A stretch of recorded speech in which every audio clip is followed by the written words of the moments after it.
What is up, guys? The doctor is back in the office, and today we are going to be doing a full card breakdown of UFC 325 Alexander Volkanovski versus Diego Lopes II. We got a stacked card with guys like Dan Hooker versus BSD, Rafael Fiziev versus Mauricio Ruffy, Tai Tuivasa, the return of Bam Bam Tai Tuivasa versus Tallison Teixeira, Quillan Salkilld versus Jamie the Ginger Mullarkey, Torres Finney's on this card, Junior Tafa, and a bunch of random fighters for Road to the UFC, a bunch of random Asians and Australians. Don't forget to like, comment, subscribe, and let's start off with the early prelim opener of, geez, some of these names are going to be annoying to say. Namzrai Batbayar versus Aaron Tao. Listen, if you don't care about Road to the UFC, guys, just skip ahead to the Kaan Ofli fight. But Aaron Tao, he fought in the Contender Series a while back, lost to Elijah Smith, who's decent. He had that, like, slam knockout, I think, in the Apex. He fights at City Kickboxing. Bayar, the Mongolian, he's, like, a decent grappler. The problem is he's just fought a bunch of random Asian dudes who are, like, extras in the Pokemon movie. Aaron Tao is a little scrappy fuck, has some like nice chokes in his game, has a little bit of power. I'm going to take him by decision, and mainly because he has this sick face tattoo, which I forget the name of it. Excuse me to all my New Zealanders, if any New Zealanders are watching, but I forget the name of it. It's something to do with their fucking nationality or something. But at least he's fought in the Contender Series, fought a real dude in the Contender Series, does more damage. He's going to win this by decision. This is low-key a sneaky card where I could just get so many picks wrong because I don't know really shit about these Road to the UFC guys, except they're Asian. But moving on to Sulan Grangbo versus Lawrence Louis. Sulan Grangbo sounds like a fucking, I don't even know, Star Wars name or something made up, versus Lawrence Louis. Just one of the fights of all time. Sulan Grangbo, he's from China, and Lawrence is from New Zealand. Louis, another City Kickboxing guy. Sulan Grangbo, he's a Chinese NPC, has Or to his name. Both these guys don't really care for pretty bad. I know Louis can defend some takedowns easily based on what I've heard from Australian MMA creators. I'm just gonna pick him because he's Australian and it's in Australia. Another thing you're gonna see a common theme with some of the picks in here. I'm simply picking guys if it's like a toss-up matchup because they're in Australia. You get an added boost to your overalls if you're Australian and you're fighting in Sydney or Perth. Moving on to Sebastian Sazale versus Kichiro Nakamura. Seb's pretty good. Nakamura is another random NPC. He was an extra in Squid Games. He fights in a bladed stance, kind of like MVP, but Seb has some power, and he's gonna sleep this guy early. I'm gonna go Sebastian Sazale by first round TKO. These picks, again, not a ton goes into them besides like 10 minutes of or 5 minutes of film for each of these. But this is actually a fight I'm a little bit more excited for because Dom Marfan versus Sang Uk Kim, the Frogman versus the Street Buddha. He uses some elite fucking level nicknames. I've heard a lot about this Dom guy from some Australian dudes on Twitter. He grapple fucks a lot of guys. His only 2 losses as a professional were to Quillan Salkilld, which is all the way back in like the regional scene of Australia. I think he's gonna win this by the submission. Like Kim, the Frogman, he's a pretty good grappler, fairly decent. And one of his losses a few years ago was the Rong Zhu. So that's a pretty good loss, who was supposed to be on this card. I think this should be an interesting fight, just some interesting grappling sequences, exchanges. I'm just gonna go with Dom Marfan by submission. He's got some nice submissions in his bag. Some nice rear naked chokes that he could pull out of there. He just looks like the kind of guy who's going to break out a rear naked choke in you. Only 25 versus a 32-year-old taking younger man's skill in this fight. All right, now if you've all skipped past the Road to the UFC stuff, you're on to the beginning of the prelims, in my opinion. Kaan Ofli versus Yizha. Yizha sounds like a lost member of the Wu-Tang Clan. Kaan Ofli's terrible, and I vowed to never pick this guy again. I picked against him against Ricardo Ramos back in October at UFC Brazil. He beat shitty Ricardo Ramos by submission. And if I recall, he had like 8 fence grabs in that fight that helped him win. Yizha, he's like 1-2 in the UFC. Beat Weston Wilson. I think I'm going to take him by decision. Ofli just can't strike whatsoever. And Yizha, he's kind of got some KO power. Both are, again, just random NPCs. And Kaan Ofli, like, even though some of his losses in the UFC are like decent, I think he lost to Myron Santos or Muhammad Naimov. Like, he's lost to some names. Don't quote me on if those are actually the guys he lost. So I'm pretty sure they are. I just think Yizha's got more power. He's got that Wu-Tang thing going for him. I'm going to take Yizha by decision. Maybe knockout late. Up the card, we go to Jonathan Micallef versus Oban Elliott. Micallef, he's 1-0 in the UFC. Also won in the Contender Series. Oban Elliott 3-1 in the UFC. Lost his last fight to the Korean Tyson Seok Hyung Ko, I think that's his name is, who just beat Phil Rowe by boring grappling decision. Elliott, I think, is a better pure boxer in this. Like, is nice inside, nice in the pocket. Jonathan Micallef, he has really nice kicks, really nice from range, can kind of pick you apart. He spams the kicks, has a lot of power in those kicks. Elliott's not a guy who has a ton of power, and there's also a 5-inch reach advantage for Jonathan Micallef. I'm going to go him by decision. I think he can kind of keep Oban Elliott on the outside, use his body kicks effectively, head kicks as well, can stuff takedowns also, and is really good with distance management. This is a fight I'm kind of split on, but Oban Elliott, the last performance kind of turned me off, and I think Jonathan Micallef is pretty well-rounded, and he's in Australia, so if it's a 50-50 fight, just give it to Australia. The judges will reward him. Up the card, we go to Jacob Malkoun versus Torres Finney. I'm going to go with Torres Finney here. Torres Finney is a terrorist, this sport. Don't get it wrong. I mean, Jacob Malkoun, he's 4-3 in the UFC. Guy hasn't fought in 2 years. Knocked out Andre Petroski in his last fight, but who hasn't knocked out Andre Petroski? Also lost to Cody Brundage and Brennan Allen. But Torres Finney's going to win. He's just going to smudge Jacob Malkoun with the wrestling. Again, he is a terrorist. He's so boring to watch, but I think he's a better athlete. He's stronger than Jacob Malkoun, can wrestle better, can blast double legs.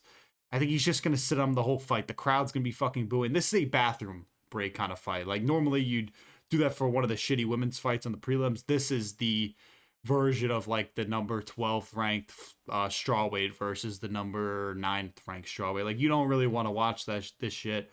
This is where you either go take a shit, maybe you do meal prep, or you go walk your dog, because this is going to be one of the worst fights you'll ever see. Torres Finney by really boring decision, and he'll probably get cut, honestly, because he's terrible. So whatever. Up the card, we go to Cam Rowston versus Cody Brundage. Now this is actually a bit of a more fun prelim, a fucking classic. Brundage lost his last fight, I think by split decision, to Eric McConaughey. Had that other fight, the weird fight in there with Mansour Abdul Malik over the summer, where there was an accidental headbutt that led to a finish. Then, like, the Georgia State Athletic Commission overturned it to a draw. So the guy's record is 5 wins, 6 losses, 1 no contest, and 1 draw. That's pretty fucking, or maybe 2 draws. It says 2 draws here, but I'm pretty sure he's like 5-6, 1-1 in the UFC. And there's always some bullshit in the Cody Brundage fight. Whether he loses, he wins, or there's this fucking draw or no contest. Literally anything can happen. Rowston's coming off a really dominant finish over Andre Petroski in his last fight. Second time Andre Petroski's been mentioned. The one thing I'll say about Cody Brundage, though, he's kind of hard to finish by TKO. I think he has lost but by ground and pound TKO like once in the UFC, but he's gotten subbed a couple times, twice, I think by rear naked choke and maybe like a triangle choke in there. So I'm going to take Cam Rowston by submission. He's got some rear naked chokes in his bag. I could see a world where Cam Rowston's kind of just drops Cody Brundage with a knee.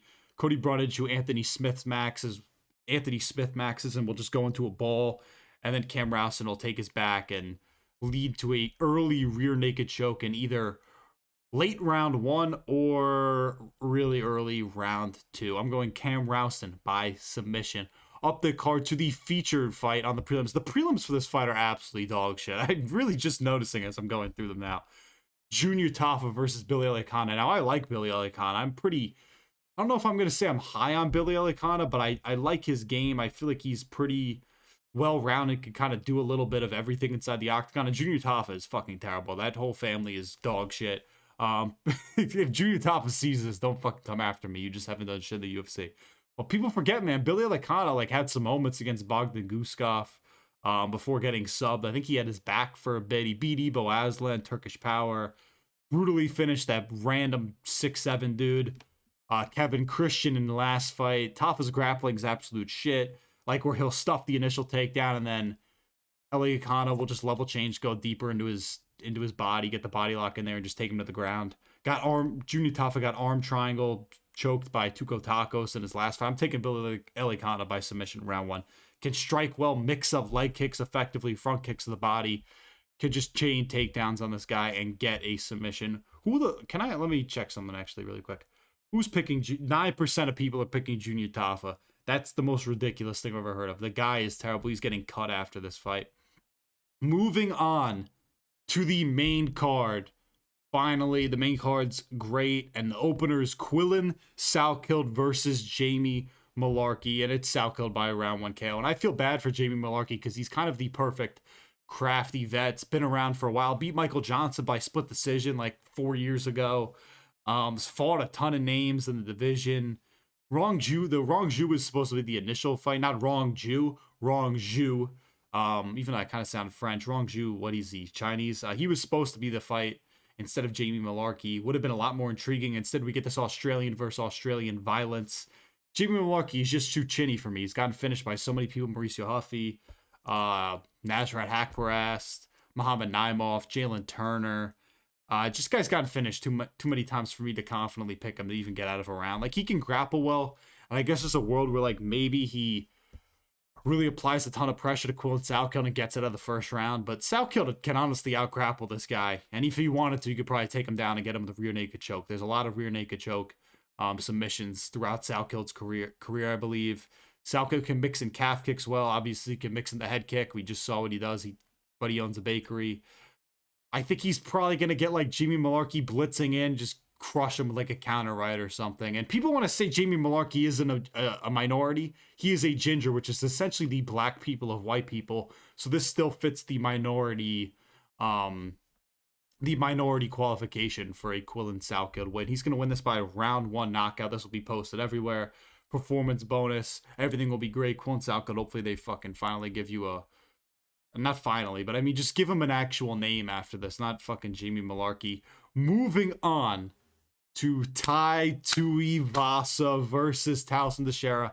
And I wanted to pick Tuivasa so fucking badly. He's on a 5-fight losing streak. Hasn't fought in a year and a half since the Rosenstrike fight. And he has lost weight, eating more berries and cutting out the beer, he says. But I don't see it. I think just Tallison Teixeira, like, can just do, like, he could just beat this guy up. He could beat him up from range, could beat him up in close with knees and elbows. And I don't even think Tallison Teixeira is fucking that good. Like, the Derek Lewis's losses age badly, but at the same time, Derek Lewis is like a 95 overall when he fights Brazilians. So, is it really that bad of a loss? No, but whatever. Tallison Teixeira, giant, tall freak. We've seen Tai Tuivasa kind of have mixed results with giant freaks where, like, he knocked out Stefan Struve, but that was like Stefan Struve at the very end of his career, and Stefan Struve was afraid to throw punches in there. And then Tai Tuivasa also got finished by Alexander Volkanovski. So he's had mixed results with giant genetic freaks. And he also got countered pretty badly in that Volkov fight. So I think similar things will happen here, where either he's going to get hit with a big counter shot and drop, or he kind of gets his back put up to the cage and Tallison Teixeira just unloads with elbows, knees, drops him. The one thing I'll say, Tai Tuivasa has a great chin.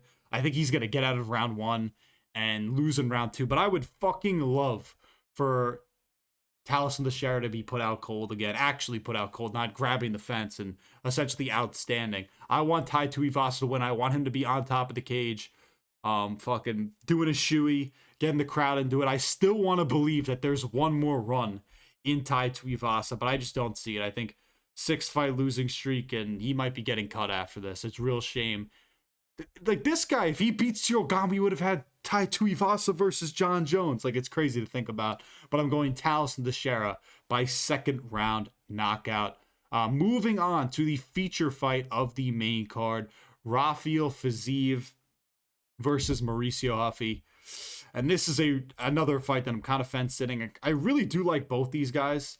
Initially, when this fight was announced, I was like, this is still I can't believe they're letting Ruffy fight into the top 10. What is Fiziev 9 after Mauricio Ruffy just lost to BSD and not really, it wasn't a competitive fight whatsoever. So it's like Fiziev's going to dominate him. And then, you see Mauricio Ruffy training with Volk. You're like, takedown defense probably getting better, maybe getting a little bit more crisper in the striking. And he already has great power, so you're like, oh shit, maybe Fiziev is done. But then I'm like, I'm still going to go with Rafael Fiziev. More technical of a striker, has really nice body kicks, leg kicks, can mix in the takedowns. Now, as I say, mixing in the takedowns, there are people out here who would talk about Rafael Fiziev mixing in the takedowns against Justin Gaethje like he was shooting 100 of them. He wasn't really. He landed 2 nice ones, and it's Justin Gaethje. I'm not acting like Justin Gaethje as this, tour de force, all elite takedown defense. He doesn't. He has good takedown defense, but at the same time, Fiziev has shown at other points in his career that he can do it. I think early on in his career he did, but Justin Gaethje fight was the most we had ever seen it. And he also looked really, pretty solid short notice against Justin Gaethje. Just kind of gassed out and didn't really throw enough. Again, Mauricio Ruffy, he does have decent takedown defense. I think the BSD loss kind of really threw his stock in the gutter. And there are a couple reasons for that. I think he was gun shy, just generally in that fight, a little worried about BSD. I think BSD has also continued to rapidly improve as he has switched gyms. And also, being in France, that crowd was fucking hostile. I don't care what anybody says. Mauricio Ruffy, that's a tough place to fight, and I'm sure that played at least a minor factor. I think this is close. I think if you're going Mauricio Ruffy, you're he has more power. He's a little bit more that flow state on the feet. You're he's working with Volk. He's had to have improved his takedown defense and just overall, fighting. And Fiziev is also pretty low output, and he usually gasses out late in the second round. But I will say there's some weird vibes with Mauricio Ruffy where although he is training with Volk, and I think that's good, the leaving of the fight, the potential leaving of the fighting nerd just seems a bit odd. And I think I'm just going to take Fiziev. I could see Mauricio Ruffy winning. I really do think anything's going to happen. But I just think this is crazy that he's getting another top opponent despite coming off of a loss, and his best win is Bobby Green. That don't sit right with me, mate. So I'm just going to take Rafael Fiziev by 29-28 decision. I think this will be a fun striking fight. I don't think there's going to be a ton of actual grappling sequences in this. I think a lot of people are overblowing the Rafael Fiziev grappling ability. Can he mix it in? Yes, but I don't think it's going to be this major factor that, entirely swings and dictates the fight. I could see him doing it early, and, if he gets him down to once and then tries for a second to get stuffed, there's not going to be a third time. I think it's going to be one of those things where you see maybe twice where he shoots a takedown, and a third would be, I would be surprised. Maybe if he has a ton of success. But I think Mauricio Ruffy is good enough takedown defense that it won't be that. But I think Fiziev just does a better job. Crisper striker. And just more experience. I'm taking the experience of Rafael Fiziev. Moving on to the co-main event of Dan Hooker versus Benoit Saint-Denis. And initially when this fight was announced, I was all over BSD. And you know what the best part is? I'm still all over BSD. Dan Hooker coming off of a tough Arman Tsarukyan loss where he really got his fucking face punched in. He got destroyed in all aspects, and now he's turning around on short notice to fight another dangerous fighter in BSD. I don't really like that. I think BSD is going to win this by sub. I feel bad. I like Dan Hooker a lot. He's just old, has taken a lot of damage, has been hurt a lot. BSD's on a 3-fight finish streak, beat Kyle Prepolek, Mauricio Ruffy, nuked our boy Beneil Dariush in his last fight. He's made it look easy on this run where he's just looked so great since switching gyms. Whoever he's training with. Who is he training with, actually? Saifid. Whoever he's training with over there, the same guys who train with Cyril Gane and Nassim Imavov. He has just looked so much sharper. His entries have gotten a little bit better. Now, I'm not going to act like this guy's turned into fucking Marab with the takedowns and timing and stuff. I still think he's slow on the feet and he's a blockhead, but he can mix in kicks well. Nice kicks to the body, can get a kick to the head in there every now and then.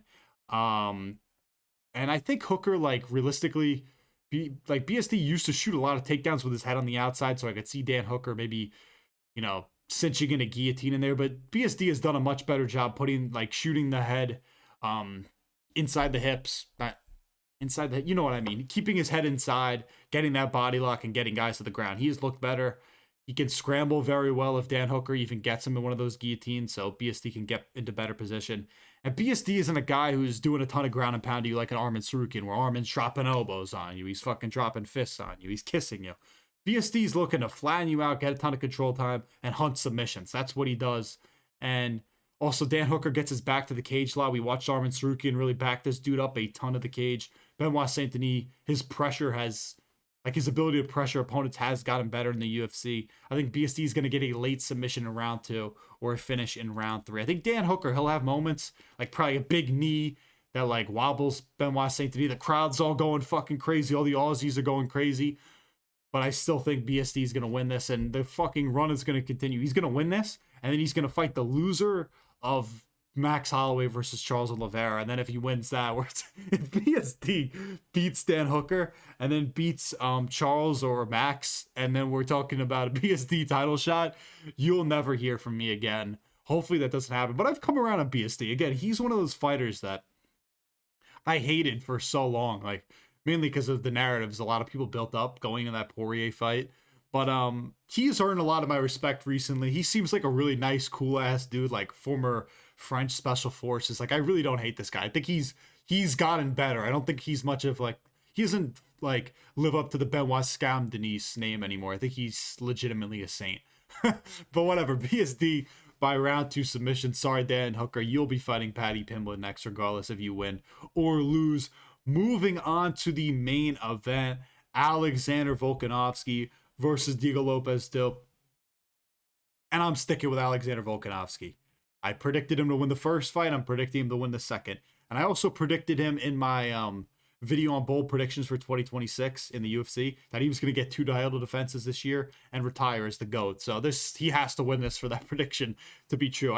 Listen, this fight's going one of two ways. It's either a repeat of the first fight where we get a Volk masterclass, he wins 49-46, 50-45, or Diego Lopes just chins him fucking early and it's over. But I'm sticking with Volk. Like, he beat him easily in that first fight. I know somebody might comment, like, Diego Lopes, I bet you shit bricks when he dropped Alexander Volkanovski, whatever, the 3rd or 4th round. And I was shitting bricks. Alexander Volkanovski doesn't have the same chin anymore. But outside of those moments, Volk was the better fighter. You could pick him apart from range with his jab. I think he'll mix more kicks in this fight. Like, the funny thing is, Diego Lopes is the bigger, taller, longer reach. But Volk, I feel like, seems a lot more comfortable at range and can do a lot more damage at range. Diego Lopes wants to fight in the pocket.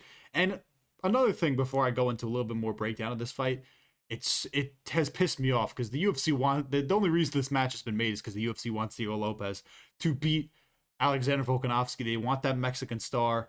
Volk stopped the UFC's plans before by beating Max Holloway 3 times, and everybody hated him for it. He's going to win this 49-46. Volk's got better footwork, better feints, better jab. He's the better grappler, better fight IQ. Diego Lopes' footwork is lacking. It sucks. It's not particularly good. He doesn't cut angles in the cage. He chases subs too much. Like, even he has good Brazilian jiu-jitsu, but he chases subs too much. He is dangerous in the pocket, but Volk can control this fight from range when he wants to. He can mix in the takedowns. And if he's able to consistently get Diego Lopes down, he's going to manhandle Diego Lopes on the ground. How awesome would it be if we got it like a classic ground and pound domination win from Alexander Volkanovski? We haven't really seen like dominant ground and pound performances in a minute. I would die for a Alexander Volkanovski just murdering Diego Lopes with elbows. That would be sick, wouldn't it? And I love Diego Lopes. Again, if you're watching this video, I'm a massive Diego Lopes fan. I just don't appreciate why this fight was made. And Volk's personally, he might be my GOAT in terms of just personal GOAT. But my only concern for Volk is obviously old. He's chinny. Diego Lopes is really dangerous in the pocket. He could throw the fucking Kinshit sink at you where he's bombing overhands, hooks, uppercuts in the clinch, can like mix in a kick here and there. He is very dangerous in the clinch. But I don't really see Diego Lopes and being that much improved from the first fight that's going to make me pick him. Like, he can defend takedowns well and has good takedown defense. And showed it in that first fight. He did stuff takedowns. But I just think his footwork is lacking. He hasn't cut enough angles in fights. I had some dude in my comments arguing with me, like, oh, well, watch back the tape on John Silva. So I literally just watched it back before this fight. Like, the moments where he's cutting off John Silva is like John Silva just standing his base and wanting to fucking swing with him. And that's what John Silva's very comfortable doing that. And if John Silva maybe moved around a little bit better laterally, he probably would have beaten Diego Lopes. And I know it's like, I don't really like John Silva. Like, I like him as a fighter. He's kind of a scumbag. But Volk is so much more technically sound, better footwork, can move so much better laterally. And he again, I noted before, feints better at range despite being a midget. And even if you're in Diego Lopes' camp and you're like, what do we do differently in this fight to beat Alexander Volkanovski? Well, let's mix the takedowns. And I don't think that's going to work. Volk can stuff all his takedowns and is a better grappler. And then you're like, all right, shit, what do we do then? I honestly think if Diego Lopes's team came out here and said, let's just go with the same game plan that we had in the first fight, that's honestly equally as successful as anything else they could come up with. Because all it takes is one shot, and you could just bank on that happening. I don't even think that's a dumb game plan, because I don't know if Diego Lopes is going to magically improve his footwork overnight, or going to be able to be the kind of caliber of a grappler that Alexander Volkanovski is. I just think Volk, again, Mick is going to mix in the takedowns better in this fight. It's going to keep the fight at range. And we're just going to get a repeat of the first fight. Maybe Volk commits a little bit more to the takedown game and a little bit more to like calf kicks and kicks to the body. But he's just simply levels above Diego Lopes. That's what it boils down to in this fight. Lopes will probably catch him once in like the second or third round. The crowd will go fucking silent. Everybody will be like, but I don't think it's going to be enough. I think it's going to take a lot for Diego Lopes to win this. Would I be pissed if Diego Lopes won this fight?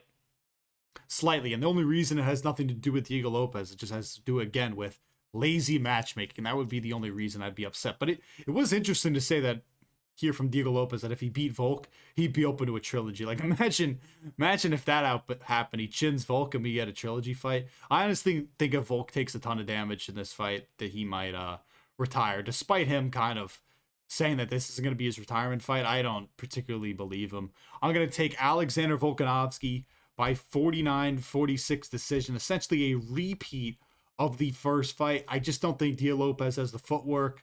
He isn't technical enough in the striking, doesn't throw enough feints, isn't good enough from range, isn't good enough in the grappling, just hasn't shown me enough yet that he can beat a guy at Alexander Volkanovski's level. Now, if he comes out here and his footwork is fucking amazing and he's cutting angles and he even has times where he's beating Volk in grappling exchanges, all power to him. I'd actually be happy because I love Diego Lopes. I think this guy has what it takes to be a future champion. But I don't think it's happening. I don't think it's going to happen on Saturday night. I like you, Diego, just not your time. It should be Movsar Lerone. Who particularly cares? But again, Volk's better in all facets of the game.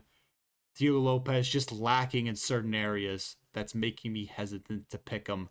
And again, all it takes is one shot. It could happen. He could just knock out Volk, and maybe some idiot will come on here and be like, I'm wrong. But if you're picking Diego Lopes, you're just banking on him to get a fucking fluke knockout.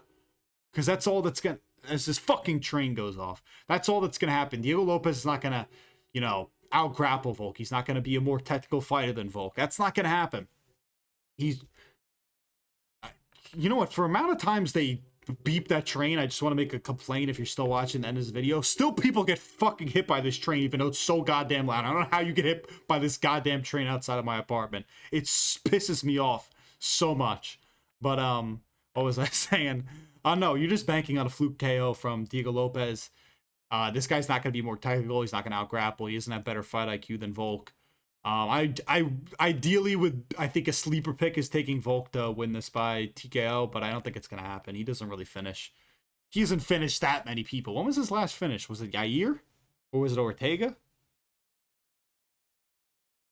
I think it was Yair Rodriguez, but maybe that could happen. But I don't think it will. Diego Lopes is a sick chin. I'm Volk 49-46. Those are my picks for UFC 325. Let me know what you guys think in the comments below. Not a super long video, mainly because we had so many shit prelim fights that I didn't really want to bother talking about. Let me know your thoughts and opinions down below in the comments. Remember to like, comment, subscribe. The Doctor is signing off. Thank you for all the support on the YouTube, Instagram, TikTok. Go follow me over there if you haven't at The Cage Doctor. The Doctor is signing off.